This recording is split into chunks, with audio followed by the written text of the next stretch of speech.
Good afternoon, YouTube. So today's video that I'm going to be recording is on something that I haven't necessarily recorded a lot of content on. And it's really around F5 automation. And the F5 automation here is specifically the AS3 endpoint. And so this video here is going to talk a little bit more about what is F5's Application Services 3.0, or known as AS3. Now, AS3 is the endpoint that CIS uses. AS3 is the endpoint that Terraform and Ansible uses. Why is AS3 so important? Is that AS3 is an imperative way, AS3 is the declarative way of configuring application services on Big IP. And it's really important because AS3 is also going to be on Big IP's next generation platform, known as Big IP Next, which is going into early field trial in almost a couple days from now. And so this is really a good time that if you're not using AS3 to start looking at it. If you are using AS3, I got a couple questions that I want to know.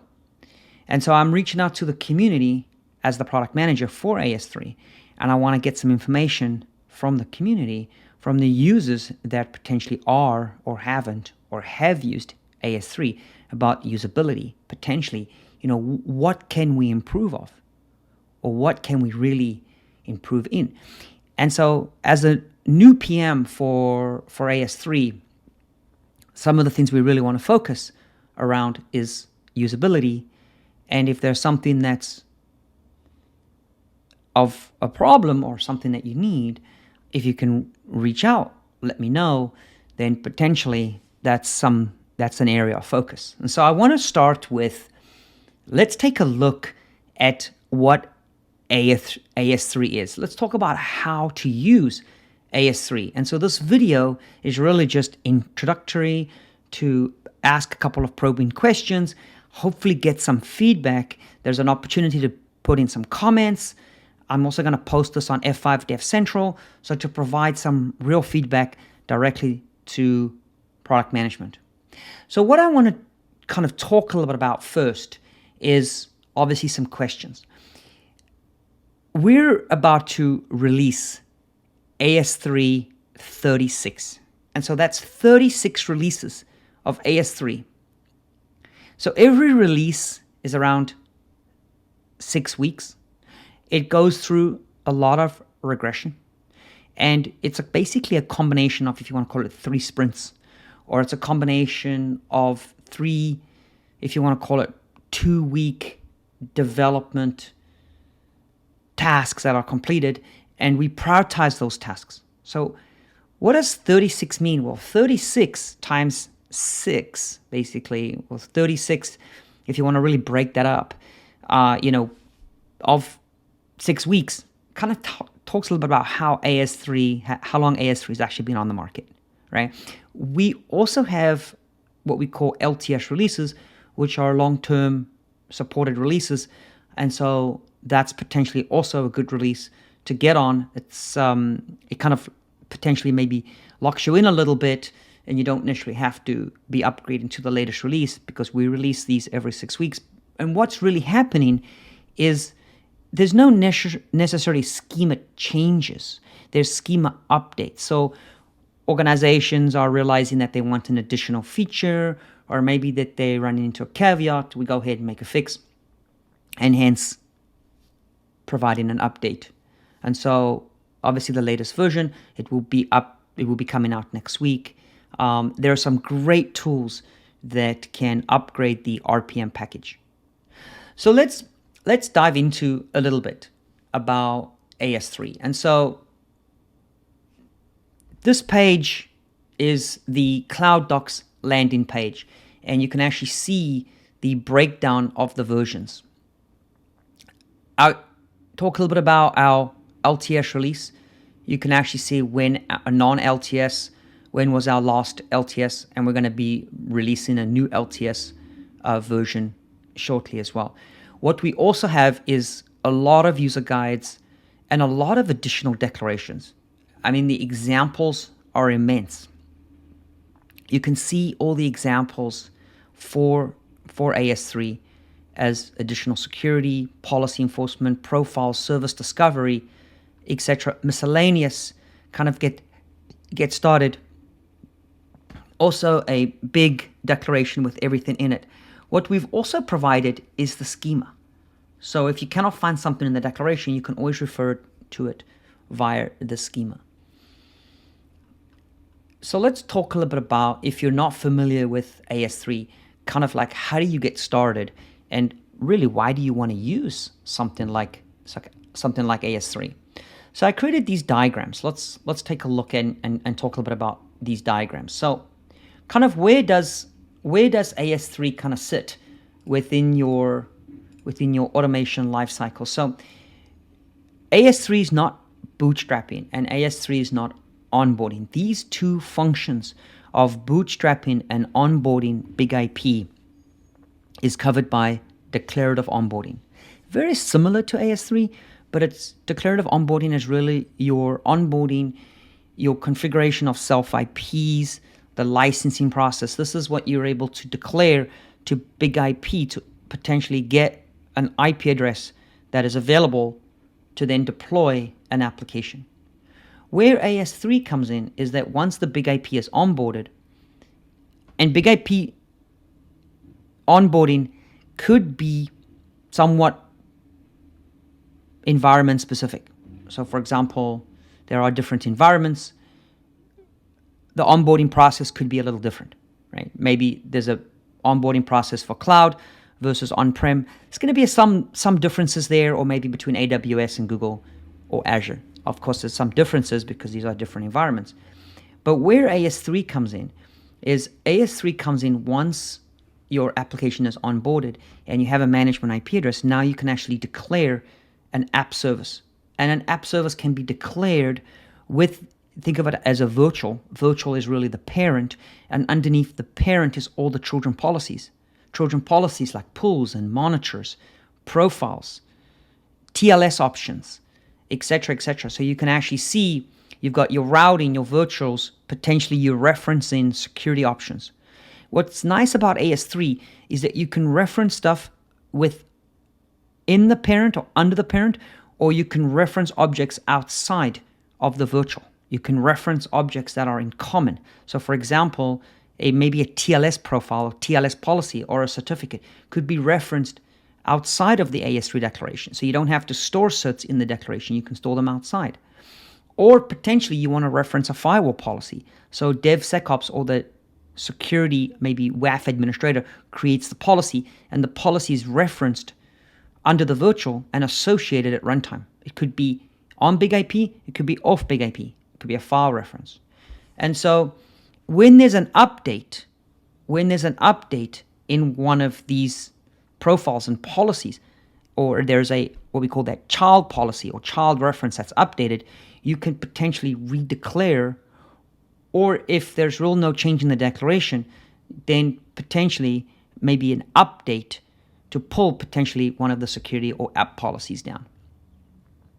And if you notice that this is potentially evolving, so your source of truth is where your declaration sits, is kind of evolved. So as you're making potential changes, or if you do need to make a change, then modify the source of truth and publish that back out to the big IP. That's really the declaration itself. The declaration is JSON based. We'll talk about it in a minute. But ultimately what we see is AS3 is really just the API.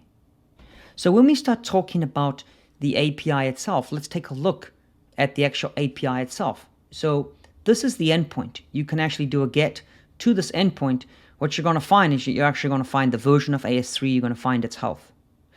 What you can also do with regards to the endpoint is actually go ahead and get the configuration. You'll get the configuration, your configuration will be here, and you can see that if you're successful, you're going to get a 200 OK, which 200 OK is a successful response. 204, there's no AS3 configured tenants that exist on the target, or potentially if you have authentication authorization failures, you're going to get a 4 if you get a 500, something went wrong.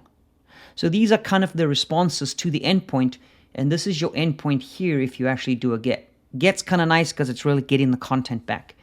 And for example, really what's going to happen is that you're going to basically get tenant with all this specific information with regards to that tenant.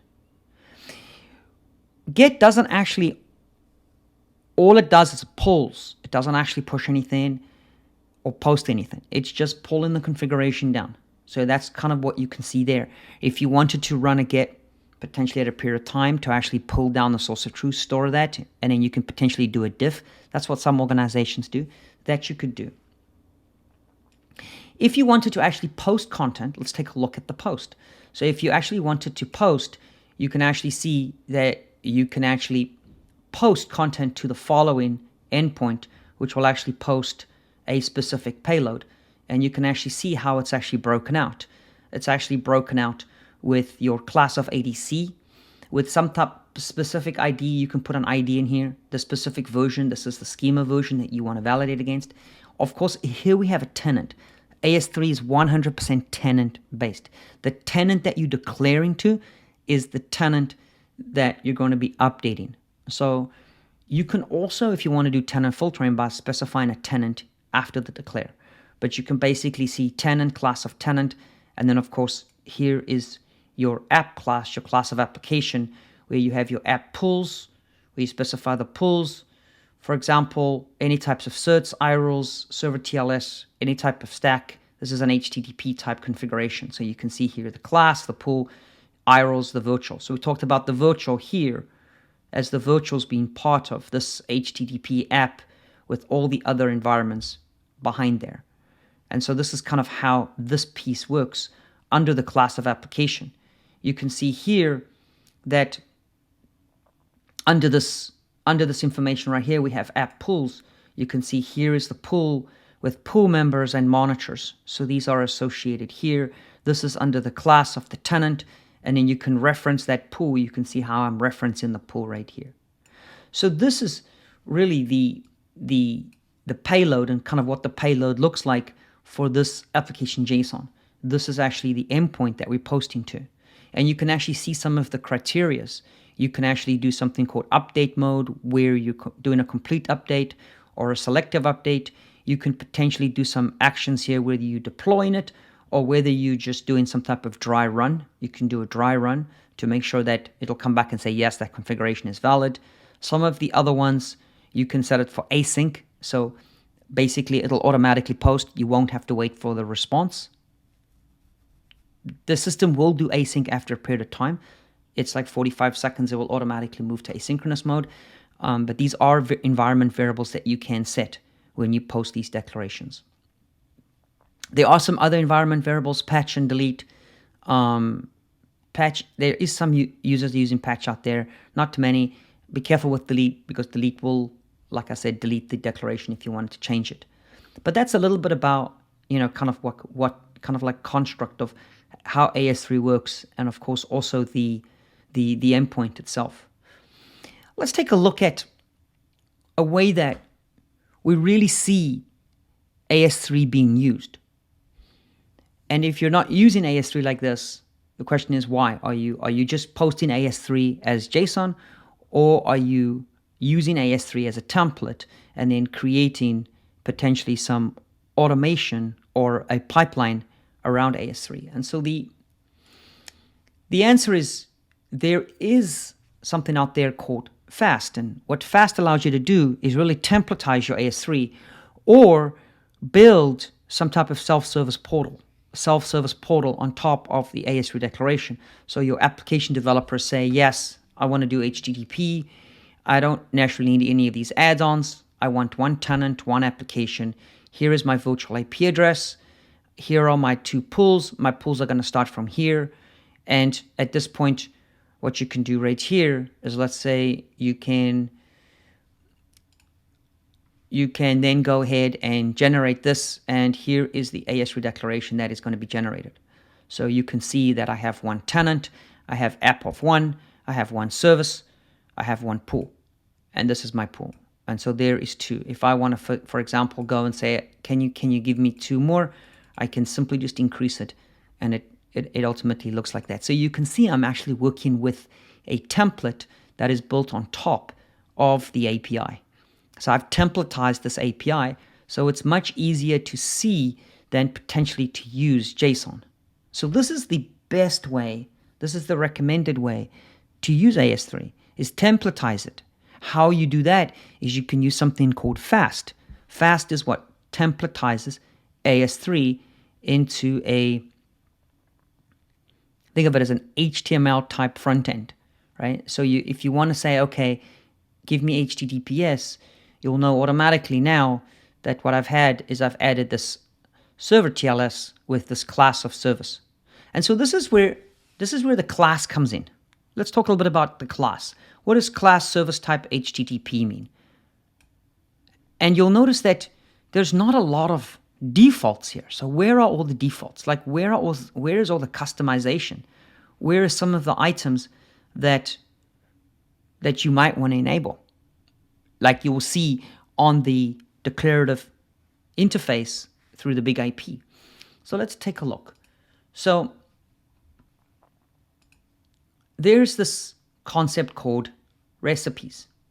And imperative, there is all of these items, and this is kind of what we've done before. When you build a virtual server, you gather all these items almost like you're going to build a sandwich, or you're going to create a sandwich.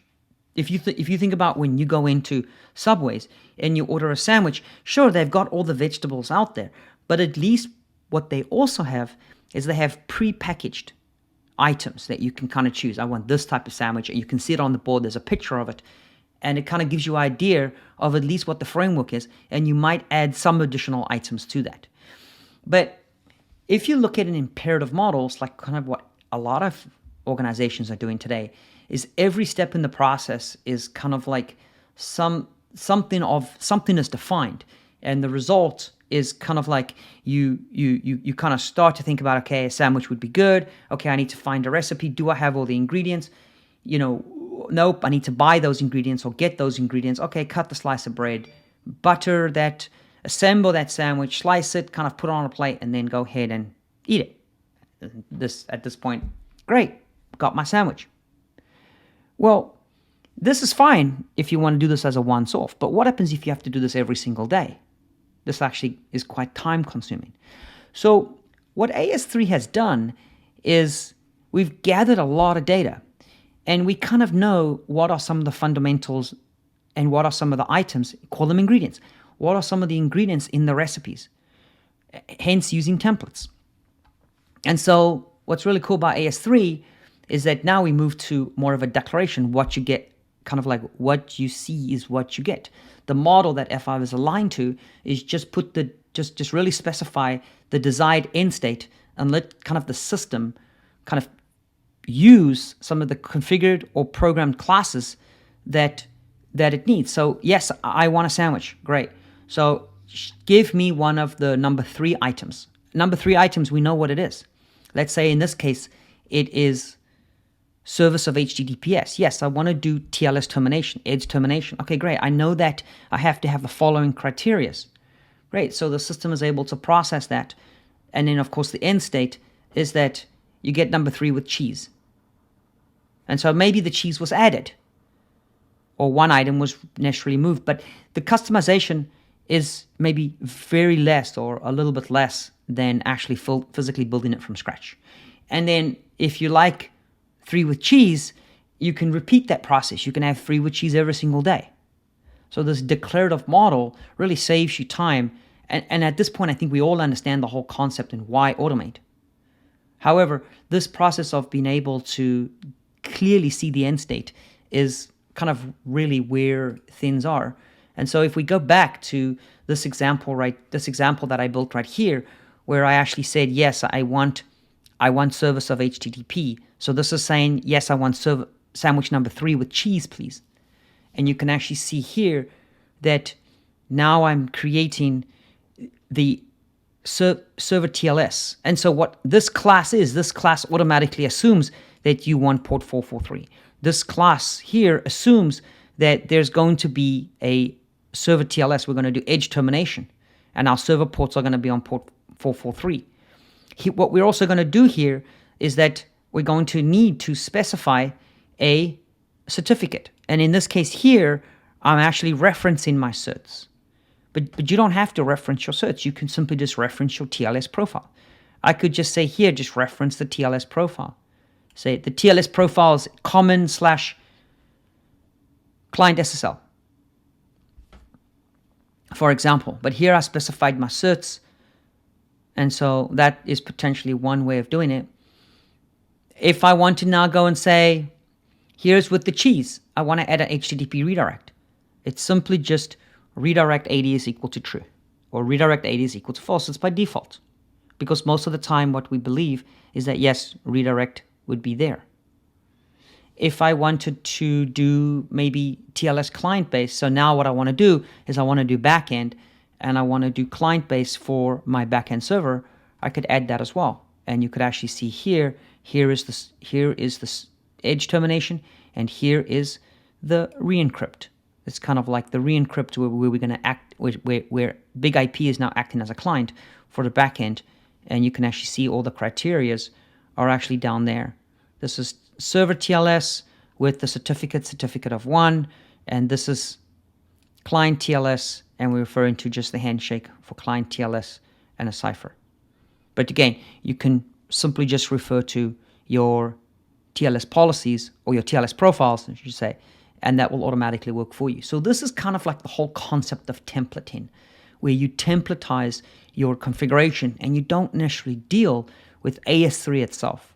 AS3 is simply just the underlining API language. It's the JSON, and the JSON can be declared. It's kind of what you see is what you get. And then potentially that's what's stored.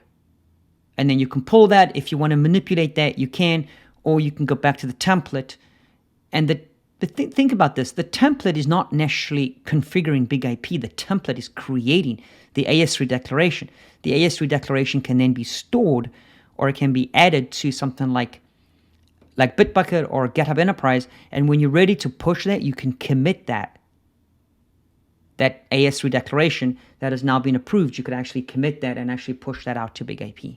So that's the whole concept of templatizing AS3 and how the template works, and how you can actually simplify that by presenting or exposing a self-service AS3 template to your users to actually build an AS3 declaration. So I want to go back to some of the initial questions that I had, and this is really where I want to get feedback from folks like yourself. And so, what is AS3? Great documentation on AS3 on Cloud Docs. But I want to get some feedback to these questions. So, are you already using AS3? There's a lot of users that are already using AS3. How do I know? The community is very, very, very strong. I can see that by going to GitHub, and I can see that based on all of the GitHub issues that are coming in. And these are not issues that are necessarily bad things. These are issues because users require potentially some, documentation improvement, or unable to delete something, or maybe there's some questions that they have, cannot, log target or something. But what's really great here is that you can open questions and answers here and get access directly to our team.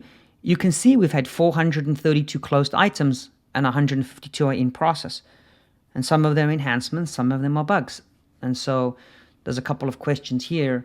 But what you will find is that from here, these items are documented and added to either our backlog or added to our current sprint, and then get resolved through product development. But it's a great way of seeing kind of what's going on from the community perspective. And you can see we're probably around now, we're almost at 600 open and resolved potentially GitHub issues. What you can also do is you can also find the latest version of AS3 and when it was posted. You can see it was posted on March 8th, and the new one is coming. So are you already using AS3? And if you are, that is great. And if you are, kind of Let me know what you're doing with AS3, or if there's something that you need, just let us know. Are you not going to use AS3? Why? Does it just not work for your organization? Is it something that you just physically cannot use? I'd love to know why. As the new PM for AS3, these are some of the questions that I want to try and solve. Have you used AS3 but stopped, or are not using AS3 anymore? Why? Would love to know why. There's no right and wrong answer here. You don't have to tell me who you are. Be nice to know if you've used it and haven't used it. If you had some trouble with it, you couldn't get something answered, you couldn't get some support, let me know why. That potentially can be resolved. Or if there's any chance of improving your usability of AS3, then that's something I'd like to know. So these are some questions that I'd love to get some feedback on. You can reach out to me through my GitHub page. You can reach out to me through YouTube. Maybe we can set up a couple of meetings. It could just be myself and your organization. We don't have to involve anybody else. That's totally up to you. So I just want to recap. This is a quick video on myself as the new PM for AS3. There's a lot going on in the space. We're going to be releasing 36 in the up and coming weeks. I'd love to get some of these questions answered. If you have some items that you would like to see, let me know. Let's schedule a meeting. If there's some reason why you stopped using AS3, let's know. Let's take a look and try and see if I can get some comments for these questions. Really appreciate your time. If you like this content, go ahead and give it a like. If you're not a subscriber to my channel, I've just reached 200 users. It's 200 subscribers. It's kind of cool to see this growing. Subscribe. There's a lot of cool content coming. I'm going to start to post some content on using AS3 with our next generation platform. You'll be one of the first ones to see that.